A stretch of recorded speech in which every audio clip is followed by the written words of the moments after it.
This is the third video in this section, and in this video we're going to talk about course building principles.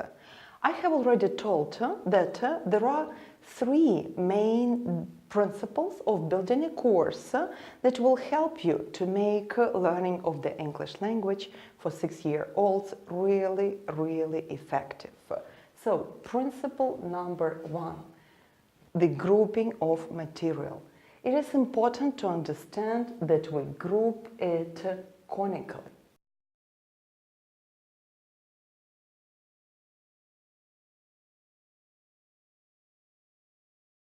What does this mean? It means that every year, or maybe even every other month, we will go back to the same type of material.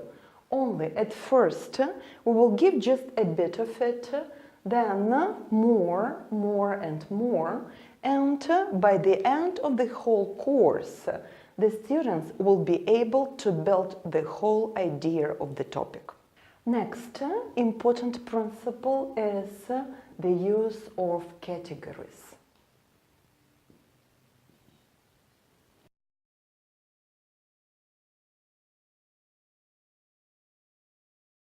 I keep repeating that categories are extremely important for the human brain.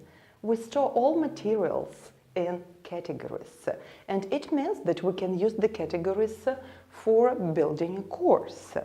In this PowerPoint slide, you see a part of a speaking map, which is grouped in the categories. And the students use the categories for talking about fruits and vegetables. You see that here, for talking about fruits, they will use such categories as color, shape, and the fruit itself. And the third important principle of course building is constant revision and recycling.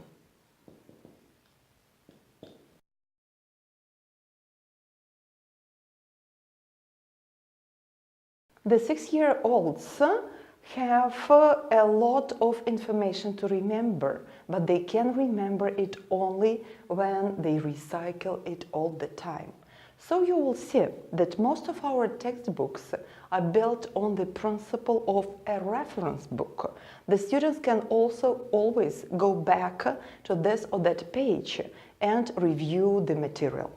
So it is important to remember, if you want to build a good course for the 6-year-olds, that all material has to be grouped conically, meaning we start from small bits and pieces and it grows and grows from year to year, from month to month. We group all bits into categories because this is how the material is stored in human brain. And finally, we use our textbooks and materials for revision. We can go back to the topic and review it anytime we feel it is necessary.